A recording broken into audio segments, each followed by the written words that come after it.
Si vous vous êtes déjà baladé un petit peu sur Instagram et TikTok, vous êtes sûrement déjà tombé sur ce type d'extrait vidéo diffusé sur plusieurs comptes. Ce type d'extrait, ça s'appelle le clipping. Je me présente, moi je m'appelle Aurélien Gallas. J'ai littéralement poncé tous les sujets concernant le contenu, que ce soit le personal branding, la stratégie de contenu, les créas publicitaires. Et maintenant, mon fonds de commerce, c'est l'économie de l'attention. Qu'est-ce que le clipping? Le clipping, c'est tout simplement le fait de prendre des extraits courts à partir de contenus longs, comme des podcasts, des lives, des vidéos YouTube.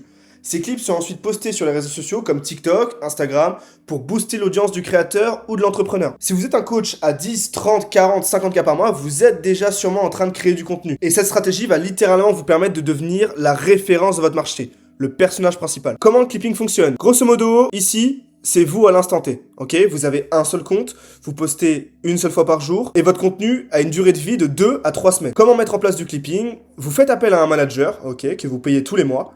Ce manager-là aura comme rôle de recruter, manager et former les clippers qui, eux, seront payés à la performance. Ces clippers vont tout simplement les récupérer du format long, ok, vidéo YouTube, live, podcasts, et en extraire les meilleurs extraits et les poster sur les 3 plateformes de format court. Instagram, TikTok, YouTube Short. En termes de cadence de poste, on est à 2 vidéos par jour. Tout simplement, au lieu de poster une fois par jour et donc d'être à 30 contenus par mois, ici, imaginons que vous ayez 20 clippers qui postent 2 fois par jour, vous allez avoir 40 contenus par jour qui vont être postés. Sur le mois, ça fait 1200 contenus. 1200 contenus face à votre concurrent qui poste 30 contenus, vous l'effacez du marché. Et vous allez monopoliser l'attention. Le trafic que va générer les comptes de clipping, dans un premier temps, ce seront des vues. Ensuite, ça deviendra des abonnés. Et par la suite, des leads. Je vais vous expliquer comment. La stratégie de conversion sur du clipping passe par l'optimisation des comptes. Ok ? Chaque compte est brandé comme un compte fan ciblé conversion. Déjà, pour amener du trafic sur votre compte principal, il va y avoir la mention de votre compte sur chacun des comptes de clipping. Donc si vous avez 10, 15, 20 comptes, il y aura la mention sur chacun de ces comptes. Ça va permettre une croissance de votre audience, ok?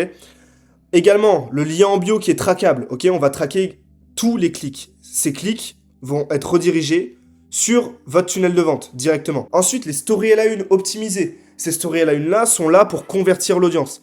C'est-à-dire que on va aller toucher une audience froide avec le clipping, qui va être automatiquement chauffée, qualifiée. Maintenant, je vais vous expliquer la pertinence des vues en clipping. Parce qu'effectivement, j'ai eu la discussion avec un ami il y a pas longtemps qui comprenait pas quel est l'intérêt de payer des vues en clipping. Il arrêtait pas de me dire, oui, mais attends, moi je peux faire ce million de vues tout seul, ok? Je peux aller faire des millions tout seul, j'ai la capacité de le faire. Effectivement, si aujourd'hui vous êtes un coach, un entrepreneur, un infopreneur, qui crée du contenu, vous avez peut-être déjà eu du contenu qui a percé et qui a fait des millions de vues. Mais là où le clipping va être intéressant, c'est que vous allez vous graver dans l'inconscient des gens. Je m'explique. Quand vous faites une vidéo sur votre compte principal qui fait 1 million de vues, cette vidéo-là va être vue par 1 million de personnes une seule fois. Une fois que cette personne a vu votre vidéo, très bien, mais elle va continuer de scroller. Elle va continuer de scroller et vous allez être oublié. Vous êtes donc nobody. Vous êtes personne. Par contre, sur une stratégie de clipping, ok, vous avez 10, 15, 20 comptes, je me répète, la personne, elle va voir un contenu, elle va vous voir une fois, 3 fois, 5, 8, 10 fois, dans la même journée. Et c'est là où vous allez être inoubliable. On l'a vu, vous connaissez sûrement des mecs que vous avez déjà vu passer, ils sont dans des niches qui ne vous intéressent pas, et pourtant, vous savez exactement la nouvelle voiture qu'ils ont achetée, où est-ce qu'ils habitent, le visage de leur meuf, bref, vous savez absolument toute leur vie. Et c'est ça la puissance du clipping, c'est que vous monopolisez l'attention et vous devenez inoubliable. Unforgettable, avec mon bel accent. Pour vous expliquer réellement l'impact du clipping et pourquoi vous devez mettre ça en place, maintenant, je vais prendre l'exemple de Keo, ok? Keo, c'est un mec qui est arrivé en OFM, qui a commencé le clipping l'année dernière, en août 2024, ok? Avant ça, il y avait des concurrents dans cette niche de l'OFM, ok? Maintenant, quand on pense OFM, on pense Keo. Il a gagné en visibilité et en crédibilité, et il a littéralement effacé ses concurrents. C'est-à-dire que ces mecs-là, ok, Anthony Sirius, La Menace, avant, c'était des mecs qui étaient dans l'OFM, ok? Ils vendaient des formations en OFM. Ils ont littéralement arrêté. Ils ont changé de marché. Ils ont été supprimés. Et c'est lui qui a récupéré la majorité du marché. Et ça, c'est quelque chose qui peut vous arriver. Si aujourd'hui, vous êtes un coach, que vous faites 30, 50, 100 cas par mois, et que vous êtes leader de votre marché, ces mecs-là étaient leaders, d'accord? Ces mecs-là, on voyait qu'eux. Ok? Et en un an, ils ont été effacés. Et ça peut vous arriver. Si aujourd'hui, votre concurrent se met à faire du clipping maintenant, il est possible que dans 3, 4, 5, 6 mois, il vous efface. Peu importe le budget ads que vous mettez, peu importe le contenu que vous faites, en quelques mois, vous pouvez être supprimé. Maintenant, la différence entre les ads et le clipping. En fait, ce qu'il faut comprendre, c'est qu'ici, les ads et le clipping, en fait, ça va ensemble. ok? Pourquoi? Parce que l'Ads, c'est puissant. Mais si tu coupes le budget, t'existes plus. On est d'accord. Alors que sur le clipping, même si tu arrêtes, ton image reste et tu gagnes de la confiance et de la reconnaissance. Et tu as l'omniprésence sur ton marché. Et tu touches également une nouvelle audience, comme en ads. Et quand tu fais du clipping à côté de tes ads, tu grossis l'audience qualifiée qui va pouvoir être retargetée beaucoup plus facilement par tes ads. Maintenant, il y a une chose à savoir quand vous commencez le clipping, et je l'ai remarqué sur la plupart des clients pour lesquels je gère leur campagne de clipping. C'est qu'il y a des prérequis à avoir, et il faut être clippable. Être clippable, c'est quoi? C'est l'élément qui fait en sorte que certaines campagnes de clipping performent et pas d'autres. Parce qu'effectivement, quand vous créez du contenu pour du clipping, ce qui compte, c'est ce que vous dites. Peu importe la qualité de montage qu'on propose derrière. Okay, c'est là où moi, j'assiste mes clients sur la liste des b-rolls à produire, si vous démarrez, la liste de questions à faire en face caméra. On a également nos propres techniques pour que vos vidéos YouTube soient optimisées pour être transformées en extrait de clipping derrière. D'accord? Tous les formats longs ne sont pas exploitables en clipping. Il y a également un bon setup à avoir en tournage. Ok? Un son clair, une lumière propre, voilà. Et on a tout un guide sur la stratégie. Qu'on fasse du storytelling, du make money, du show-off. On guide absolument tous nos clients à ce niveau-là. Et c'est super important parce que c'est vous le cœur de la machine. L'un des prérequis principaux à avoir quand vous commencez votre campagne de clipping, c'est d'avoir déjà une personal brand établie. Une personal brand établie, c'est quoi? Ça peut se caractériser tout simplement par un compte principal qui est actif et qui est optimisé conversion. Ok? Tout le trafic, absolument tout le trafic qui va être généré par les clippers va être redirigé sur votre compte principal. La plupart du temps, les gens, ils vont voir que ces comptes-là, c'est des comptes fans, d'accord? Et ils vont vouloir suivre le compte principal si vous avez fait du contenu qui est pertinent. Vous devez d'arriver avec un compte principal qui est optimisé. Des bonnes stories à la une pour la conversion. Et du contenu tous les jours. C'est ce qui va faire que tout le trafic ramené en clipping va pouvoir être converti.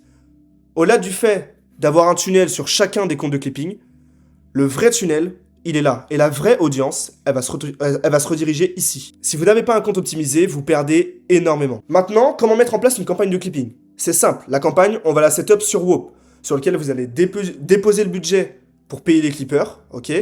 Sur lequel on va pouvoir manager ce budget-là, gérer la monétisation des posts et traquer les vues. Également, en termes de communication avec les clippers, tout se fera sur Discord. Et tout ce qui est tracking des clics sur les liens en bio, on passe par l'outil Tapit. Il y a également Bitly et Linktree, mais pour moi, Tapit reste meilleur. Maintenant qu'on a parlé des clippers, on va surtout parler du manager. Quel est le rôle principal du manager et pourquoi vous devez engager un manager pour gérer votre campagne de clipping? Tout simplement parce que ce manager-là, il va vous enlever une charge de travail énorme. Déjà, il va créer la campagne sur Whoop, ok? C'est lui qui va la setup, d'accord? Ça va ressembler à ça.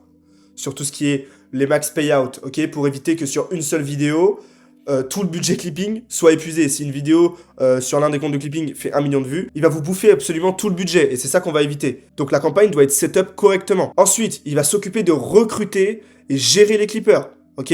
Nous, on a déjà notre équipe de clippers en interne, mais on recrute toujours de nouveaux clippers. Plus vous en avez, mieux c'est. Donc on va les recruter, leur faire passer un test, ok? Pour avoir que les meilleurs. Et pour avoir également que les meilleurs, on va également les former et les guider sur le format et les contenus qu'on va faire en fonction de l'étape de votre campagne. D'accord? On va monter crescendo, on va tester différents formats. En fonction de, imaginons, vous achetez une voiture, on va dire au clipper, ok, maintenant tu vas me mettre des b-rolls, du contenu exclusivement sur la nouvelle voiture que vous venez d'acheter. Voilà, c'est tout ça, c'est réellement guider les clippers. Le manager va également s'occuper de vérifier la qualité des clips, ok? Sur Whoop, on peut traquer ces clics. Et si le contenu ne nous va pas, on rejette. Si le contenu respecte nos critères, on accepte. Ça permet de monétiser exclusivement les contenus qualitatifs. Le rôle du manager, il est vraiment là pour vous enlever toute la charge de travail. Gérer une campagne de clipping, on parle de gérer 10, 15, 20, 30, même 100 personnes tous les jours. Également, leur contenu, ok? Quand vous avez 30 clippers qui postent 2 contenus par jour, ça fait beaucoup de contenu à gérer et à aller vérifier. Si vous essayez de le faire vous-même, vous allez devoir gérer tout ça, plus votre contenu à côté. Parce que je le répète, si vous n'avez pas de compte brandé ici et que vous n'arrivez pas à maintenir une cadence de post, 80% du trafic, vous le perdez. Maintenant, la question que je vous pose, c'est quand est-ce que vous voulez commencer, ok? Un manager, vous le payez tous les mois. Les clippers sont payés à la performance. Si vous commencez pas maintenant en vous disant que vous n'avez pas besoin de clipping et que vous êtes tranquillement sur votre niche, le jour où un concurrent se met à faire du clipping, je vous le rappelle, il peut vous effacer.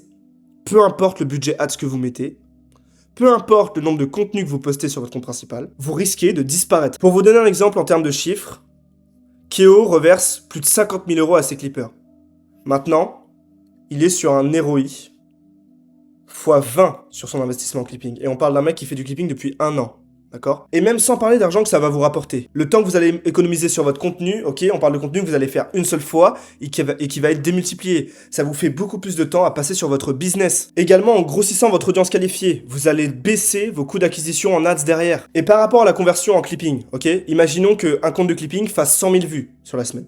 Sur ces 100 000 vues, imaginons que 5% cliquent sur ce lien. Ça fait 5000 personnes. Sur ces 5000 personnes, imaginons que vous arrivez à faire venir 500 personnes en appel ou en webinaire. Ok, on va parler des différents tunnels de vente dans une autre vidéo. Mais 500 personnes ramenées en appel ou en webinaire, si vous en convertissez ne serait-ce que 10%, vous rentabilisez votre campagne de clipping. Et derrière, vous n'aurez même plus besoin de faire de l'ads. Ok, Keo ne fait pas d'ads. Toute son acquisition vient du clipping. Et effectivement, c'est quelque chose qui derrière peut vous arriver. Si vous monopolisez votre marché avec le clipping, vous n'aurez même plus besoin de faire de l'ads. Alors si aujourd'hui vous êtes un entrepreneur, que vous avez déjà une personal brand établie, que vous faites 30, 50 cas par mois, et que vous souhaitez mettre en place votre campagne de clipping, je vous laisse réserver un appel directement en description. Je vous ai mis mon lien Calendly.